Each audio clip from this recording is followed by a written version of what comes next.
Parshas Vayero. This share has been kindly sponsored L'Refuas Leo Bas Pesel. You should have a complete Refuah Shalema very soon. If you wish to sponsor any future shiurim, please be in touch. So this week I want to focus on the story of Sedom. We all know the basic storyline. There was a bunch of people who lived in Sedom who were extremely wicked, and Hashem decided that he's got to destroy them. So he sends a malach after visiting Avrohom Avinu to go and destroy Sedom. So let's pose two questions. Hashem decides that he needs to first inform Avrohom Avinu of his plan. In the words of the Pasuk, Perek Yitches, Pasuk Yud Zayin, V'Hashem Omar, Hamachase ani me Avrom. Am I going to hide this away from Avrohom Avinu? And Hashem continues almost as to why it was necessary for him to tell Avrohom Avinu, because Avrohom Avinu is going to be into a great nation. He's going to bring up his children well. He's going to instruct them with true Torah values. Okay, Avrohom Avinu is a special person. We get that by now. He's going to bring up his children well. Also very good. But why does Hashem feel the need to tell Avrohom Avinu of his plans? It's almost Hashem's asking a rhetorical question. Am I going to hold it back? Of course I can't hold it back from Avrohom Avinu. Why not? Hashem, you're the God of the world. Do what you want. What's this necessity to tell Avrohom Avinu? So that's the first question. The second question is from Avroham's perspective. What does Avrohom really think he's going to achieve? Avrohom Avinu, as we know, goes through a whole process of davening. Asks if there's 50 tzaddikim, 40 tzaddikim, goes all the way down until he realizes there's no hope. But Avrohom really pushes the boundaries here and really tries to get Hashem to change what's going to happen for Sedom. What chance was there Hashem was going to change what was already being assigned as their punishment? Avrohom says, maybe there's tzaddikim. Have you any idea what Sedom was like? The Gemara Sanhedrin tells us the most shocking, horrific story of a young lady who would secretly hide bread in her jug and bring it to the poor people. And when the Sodomites found out about it, they punished her. But how did they punish her? They smeared her body with honey, put her on top of the city walls, and bees would come and peck her, and it was terribly torturous. And her screams reached to Shamayim. In fact, soon we're going to quote the Pasuk, Hashem makes reference to the cries that he's been hearing from Sedom. The Gemara tells us in Sanhedrin Kuftes that this is the cries that Hashem's referring to. So you're talking about incredible cruelty. And in this location, Avrohom Avinu's davening that maybe there's tzaddikim there? Like, isn't that just a bit far-fetched? What's Avrohom looking to achieve with his davening?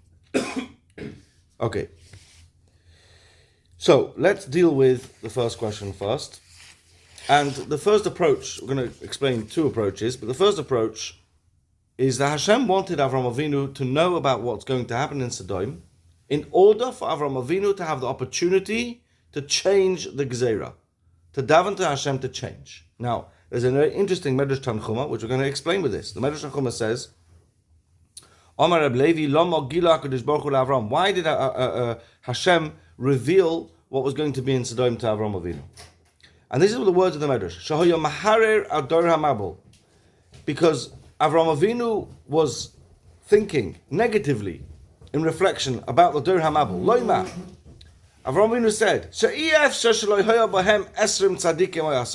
it couldn't have been the case, said Avrohom Avinu after the fact, that there weren't 10 or 20 tzaddikim that HaKadosh Baruch Hu could have used and leaned on in their zchus to have prevented the Mabul.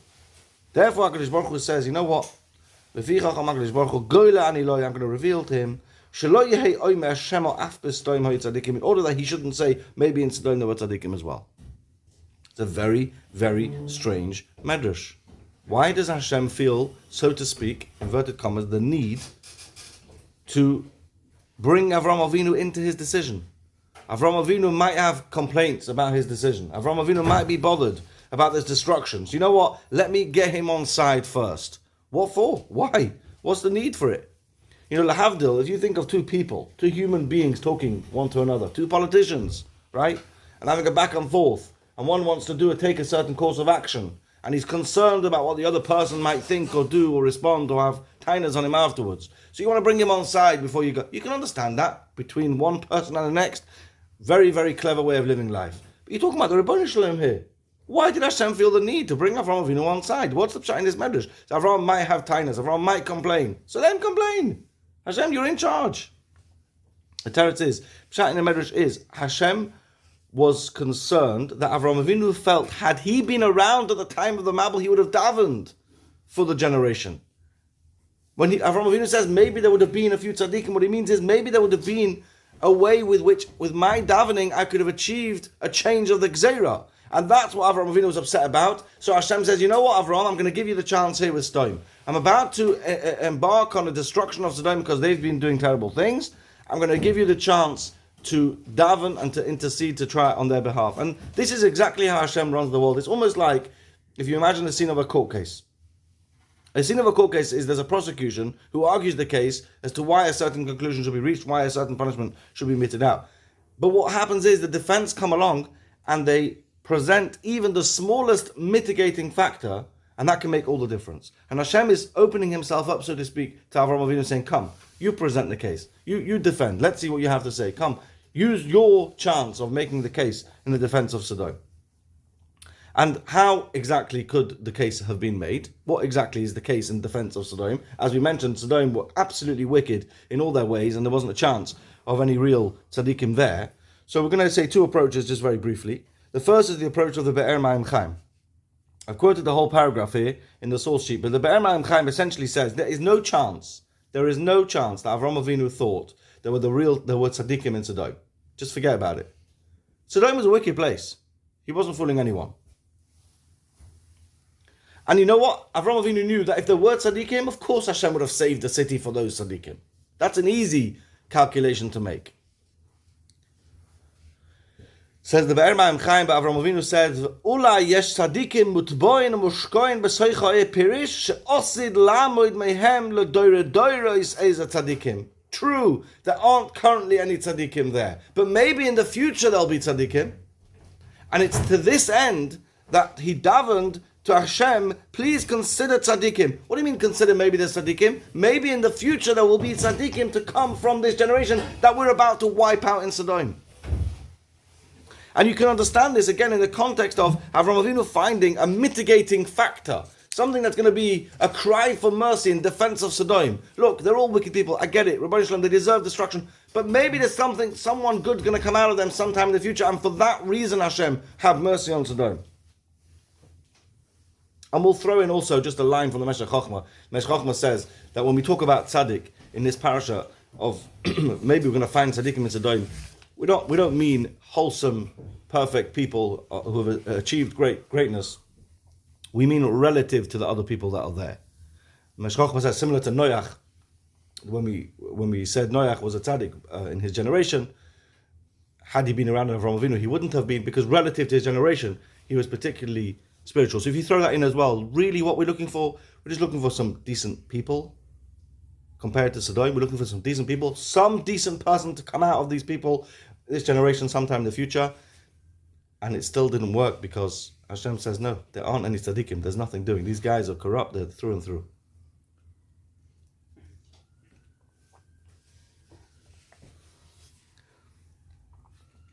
And the second way in which there could have been a change is the Beis HaLevi.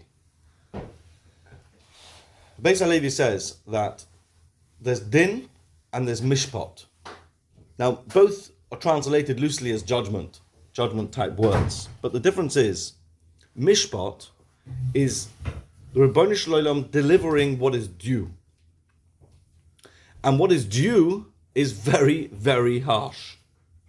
So you imagine the great example everyone gives when it comes to sinning against Hashem. What are you doing when we sin against Hashem? We're rebelling against Hashem. Every sin that we do is a rebellion, right? You're not just rebelling against the king, you're rebelling against the King of Kings. You're talking about the awesomeness of sin. We can only imagine what's one Avera, right?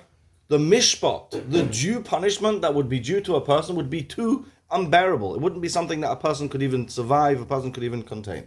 So HaKadosh Baruch Hu doesn't run his world in that way. What he does, generally speaking, is he runs it in din. Now, what din is a punishment. Yes, Hashem will deliver a consequence, but it will be in the form of a tikkun. It would be in the form of help ensuring that person gets a message to improve. That's the way Hashem normally metes out punishments, that they are sustainable. You're able to survive them. They're survivable. They're just a little bit of pain and punishment. Why? For the purpose of pushing the person in a direction where he then improves. Says Abei Salevi, he quotes the Rashi. Hashem said, let me go down to Sedom and see this cry, hear this cry. We mentioned already the crying of the people who've been terribly wounded by all their wickedness. And Rashi quotes, if they're still sticking to their rebellion, I'm going to destroy them. But if they're not, then I'll just give them some Yisurim, but I won't destroy them. In other words, Hashem, even at this point, after all the wickedness that Sedom had engaged in, and after the fact that Hashem had obviously reached the point that these people needed to be punished, Hashem still had two options in front of him. Do we wipe them out completely, or do we just give them some Yisurim? Hashem was going on the track of wiping them out. And this is what he was sharing with Avrohom Avinu. Avrohom, there's a city that are about to be wiped out because of the Averos. So what was Avrohom going to achieve by davening? Avrohom was going to try and achieve to change the track. Appeal to Hashem's mercy and say, look, don't wipe them out. Give them Yisurim, change back from Mishpat. Let's get back into Din. So I'm just bringing that as an example, another way, how with the intervention of Avrohom Avinu, it could have actually made a difference. It could have actually changed. We could have gone from this approach of Mishpat, which would have been absolute, overwhelming force of punishment, to Din, which would have been punishment, but sustainable, survivable for the purpose of self-correction. And what's quite clear from the way the story pans out is that these guys were not up for self-correction in any way, and Hashem decided there's no room for mercy, and they had to be punished in a severe way. Now, all of this that we've been saying follows the view, in answer to our question, we asked, why does Hashem feel the need to tell Avrohom Avinu what was going on? And we chose to talk first, this approach, because Hashem wanted Avrohom to intercede on their behalf, to attempt to change the Gzeirah. But now listen to the second approach. Rav Yonason Eibeshitz writes in Sefer Tiferes Yonason. It's quite a fascinating idea. Excuse me. Hashem knew there was no chance of the Gzeirah changing. Sedom were destined for destruction because of their terrible sins. Okay, so why tell Avrohom? What's the purpose here? What's going on? So Rav Yonason Eibeshitz says, Sedom, actually, in last week's Sedra, were one of the nations that was saved by Avrohom Avinu fighting against the 5 kings. So think about it this way. Avrohom Avinu's fought and saved an entire city of Sedom. And now Hashem's going to destroy Sedom. That's a bit of a turnaround. 5 minutes ago, they had a tremendous zechus to be saved. And now they're subject to destruction. It's quite a fast turnaround. Hashem wanted to communicate to Avrohom Avinu, and through that, to future generations of Klal Yisrael. You can have all the schusim in the world, but if you guys are up to no good, if you're doing chatoim, if you're doing sins, his lashon is choitei echad yoivad toivos harbe. When someone engages in sin, he can lose all the goodness that's coming to him.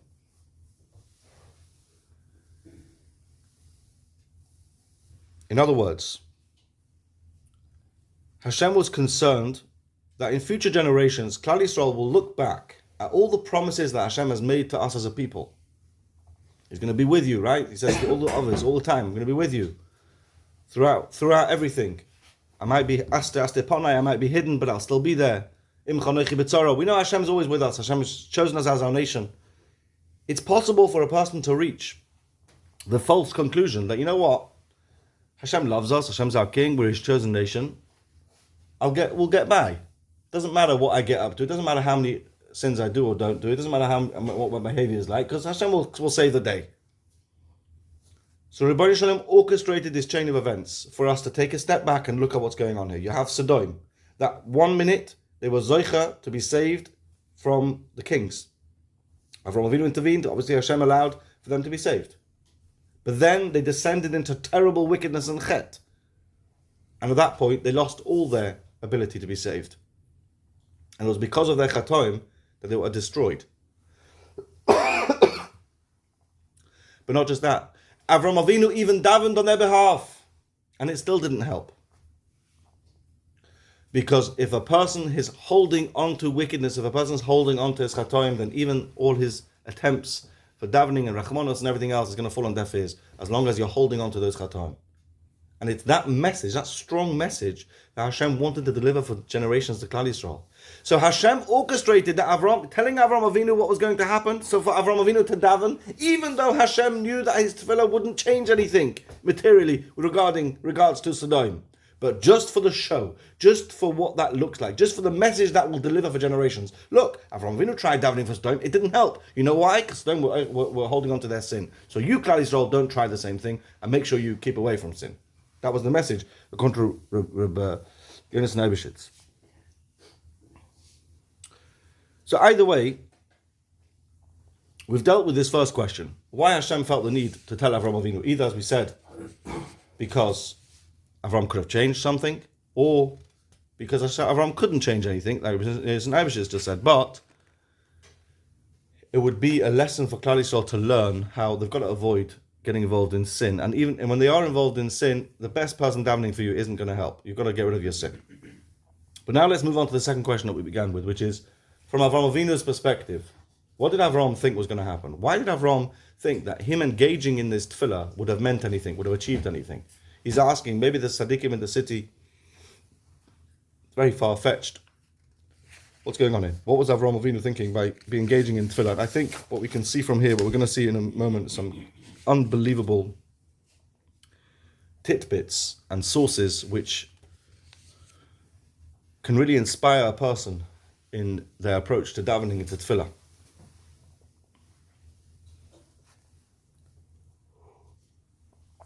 So firstly, the Mefarshim point out, this is just in brackets, Mefarshim point out, you have to understand the amazing idea here that Avrohom Avinu is davening for Sedom. Sedom represented the antithesis of what Avrohom Avinu stood for. Avrohom Avinu was all about chesed, all about caring about the other person, and Sedom, as we've already established, not interested. They were very wicked. So it's an amazing thing to see how Avrohom Avinu rose above any natural distance that there was between him and Sedom, and how they lived very differently to him, and rose above that to daven for their behalf because he felt for humanity. That's an interesting point in and of itself. But the Alshich and the Sipporna both bring out in their own way something very powerful. Do you realize that the Malachim had already left Avrohom Avinu's residence to go and destroy Sedom when Avrohom Avinu turned to Hashem b'tefillah? Do you realize what that meant? So what was set in motion was the Malachim had left Avrohom Avinu's residence, were going to Sedom to carry out the mission to destroy them. Avram still standing in front of Hashem davening at this point. So the Alshich puts it, Hoyra goydel bitochen Avram b'koinoi, the goydel cheshkoil is chesabris. You see, Avram, first of all, how strong his bitochen was in Hashem, how he knew that by turning to Hashem in this point, Hashem will listen, or could listen. And secondly, you see how much he cared about other people. That even after the Malachim had already left his house to carry out the mission, Avram still standing there davening to Hashem, trying to ask for defense. Says the Sipporna, he quotes the famous Chazal, like Chazal say, Afilu cherev chadam unachas al tzavore shel odom al yimna atzmo min arachme. Even if there's a sword resting on the neck of a person should not give up from the potential mercy that Hashem could show him. And that is the very strong lesson that you see here, straight up from Avrohom Avinu's conduct. That he's staring in his face, is staring at a situation of desperation. A city that had been completely judged by Hashem to be destroyed. The messenger from Shamayim is already en route to destroy it, and yet Avrohom Avinu is davening with a desperation and with a bikush and with a request for rachmanos, because he knows that until it's over, it's not over. Rav Tzadok HaKohen in Pri Tzadik actually says that Avrohom Avinu davening for Sedom in this way was a new thing for the world. Until Avrohom Avinu, no one had done this before. No one had realized that it was possible to daven to Hashem to change a situation which might change as a result of your tefillah. As we know, Noach didn't daven for his generation and was criticized for it. This is a new idea. Avrohom Avinu came along with a new idea. You can actually daven to Hashem, that Hashem should change a gezerah that Hashem had already established was going to be. Again, you see the remarkable nature of this tefillah. It was against all odds, and yet Avram forged the way. And Rabbi Aaron Kotler writes, Mishnah Sabaron, we need to learn from Avram Avinu what it means to see a situation where other people are in need and to step forward and daven on their behalf. To the point that Avram Avinu even risked the charoin af of Hashem, the wrath of Hashem, if that's wherever that means. He says a few times in his tefillah, Al Yichar, please Hashem, don't get angry with me. In other words, HaKadosh Baruch Hu is in a situation over here where he sees people, human beings, who have rebelled against him in the worst possible way. And for the best of the world, Hashem sees the only way to get through this is to destroy them. And you have this nudnik, so to speak, this Avram Avinu, who he loves, who he likes, who's busy knocking him and saying, come on Hashem, change your mind, change your mind, change your mind. Obviously, we don't understand where Hashem gets angry, what it means Hashem gets angry, but clearly Avram was provoking, potentially. Aaron Kotler says he was Moisa Nefesh. Avram was Moisa Nefesh in his tefillah to daven to Hashem to ask him to change his mind. So it's inspiring how Avram Avinu was willing to engage in tefillah because he was desperate and was on look and in search for hope. And a person should never, ever give up on hope. Never give up. It doesn't matter what the situation is. It doesn't matter what the facts are. It doesn't matter what the data is. If you're staring in the face of a desperate situation, you never, ever give up hope and you daven until you can't daven anymore. And listen to this Moiridik Alecha Mishnah on the Rambam. The Rambam writes in the Chus Tshuva something that is probably well known. He writes that a person who has more sins than Zchusim, Miyad hu meis berisho, he'll die straight away. The Mepharshim say it doesn't mean die straight away because clearly we see that's not the case. Well, not that we know, but anyway, it's not the case. But it means Hashem destines that person to death. Okay, whatever. But the words of the Rambam are that it's all over for the person when he reaches the point where his life has become not really on balance. He's doing more wicked stuff than he's doing good things. But then the Rambam says, "V'chein Medina." Similarly, a Medina, a country, where the conduct of the country is such that the majority of people's deeds are bad, it will be destroyed. Miyad. You know how we know it says the Rambam Shanamah says in the Pasuk, Zakas Sedom va'Amora Kirabay quotes from our Sedra, our Parsha. Because Sedom va'Amora, the crying was terrible, Hashem decided that's it, we're going to destroy them. Sedom is a perfect example of a country that was completely and totally corrupt to the worst levels of depravity and wickedness, and look what Hashem did, he wanted to destroy them. That's what the Rambam says. So Lech Mishnah asks, well, hang on, what was Avrohom Avinu davening for them for then? The Rambam just said a fact, a halacha. The Rambam doesn't write Bubamais, he writes halacha.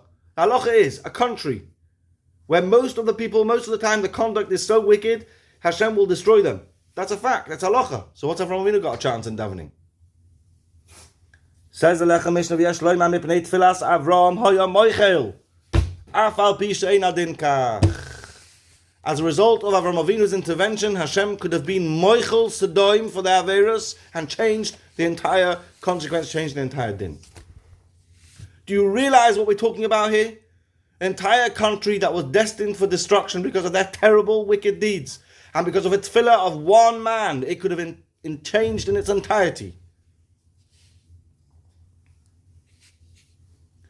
Yalkut Shmoini, Shmuel Aleph, Remez Ein Ches. Reb Chia, b'shem Reb Yochanan, Reb Shimon Bechalafta, b'shem Remeah say, Mikan shekol hamarbe b'tfilo nene. Anyone who engages in tefillah, marbe b'tfillah, he engages a lot in tefillah, nene, he will be answered. We do not realize the potential impact of tefillah. And we look at a situation like Avrohom Avinu davening for Sedom, and all you see is desperation in the face of destruction. And yet Avrohom Avinu had the chance, had the opportunity. Hashem ultimately decided not to go with Avram's request, but Avrohom Avinu had the opportunity to daven and actually make a big difference. And you're wondering, what difference did he make? after all that tefillah, and Sedom got destroyed, Reb Tzadok HaKohen writes, Mikol Mokoim, Hoy Ilot, Philosoi Lehatzel Es Loit. I asked someone the other day, what's Pshat Loit got saved? We know Loit engaged in Chesed, but he was anywhere near the Chesed of Avrohom Avinu. He was also very happy living in Sedom at the end of the day. Didn't choose his friends very wisely. Why was Loit saved? Says there was something because Avrohom's tefillah saved Loit. So don't think a tefillah goes to waste. Tefillah never goes to waste. Avrohom Avinu thought he was going to be able to save the whole city, so he didn't manage to save the Sedom, but he saved Loit.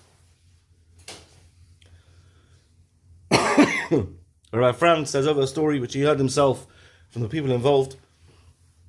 It was a shul in Tel Aviv, a small little shul, and they were looking one day for a mincha, and they had 9 people. They were desperate for a 10th man, looked in the street, and eventually they see this secular Israeli long hair. They pulled him in. And they said, will you help him for a minyan? He wasn't so excited about it. He was completely disconnected, but they pulled him in, and he was the 10th man. And davening in the shul for the first time, clearly in his life, or for a long time, it made a big impression on him. And he made contact afterwards with Lev La'achim, and he was part of the whole Kiruv drive, and he turns the page and he becomes from Yid. So the boy's parents were completely secular. It turns out that after he became from, friends of his went to the parents and said, hey, how did it happen? How did your son turn out all wrong? Because obviously they'd brought him up secular, now he'd become from. That was the question to him. And the father said that his father was a from Yid. But he, the son, had chosen to leave it all behind him. And the grandfather had davened in this very shul in Tel Aviv, where this minyan had taken place. And Rabbi Franz says, just imagine how many tefillahs this grandfather would have davened for his secular grandchildren who clearly were following the ways of their parents, but not following the ways of the grandparents, such as his own way of keeping Torah mitzvahs. How painful it must have been for him. How many tefillahs he davened in that shul, davening to Hashem, please have my children return. And then he died. He never saw the end of the story. But his tefillahs did not go to waste, because all his davening, the Maisa, turns out, in some minyan for mincha, somewhere along the way, his grandson was there, was pulled in, and engaged back towards the path that he had originally been on. It's a very powerful lesson of tefillah. So let's just wrap up. We began with 2 questions. We wanted to know, why did Hashem inform Avrohom Avinu of Sedom, of what he was going to do to Sedom? So we said, either because Hashem wanted Avrohom Avinu to daven for Sedom, either because of future tzaddikim that may come from Sedom, unfortunately to no avail, or like the Beis HaLevi says, maybe they could have got away with not being destroyed, but just being punished. So there's ways in which this could have been done differently. So Hashem wanted Avrohom to intervene, wanted Avrohom to daven for this purpose. And secondly, we asked, from Avrohom Avinu's perspective, Avrohom Avinu enters a situation which is hopeless, seemingly. Why is he even bothering to daven? What does it mean to daven in this situation? And we said, you see from here, the tremendous koyach, tremendous power, tremendous potential that tefillah has. It doesn't matter how desperate the situation is, it doesn't matter how lost it all seems, but a person should never ever give up hope, and the tefillah has a koyach, and it never goes to waste. And even though Avrohom davened for the whole Sedom, and that didn't happen, but Lot and his daughters were saved, which, by the way, says Tzadok HaKohen, led eventually to David HaMelech. So not a bad save for the team. But all because of his tefillahs. The takeaway, Rabbi Isai, is very clear. No situation is ever lost. Never give up hope, and keep davening. Have a good week.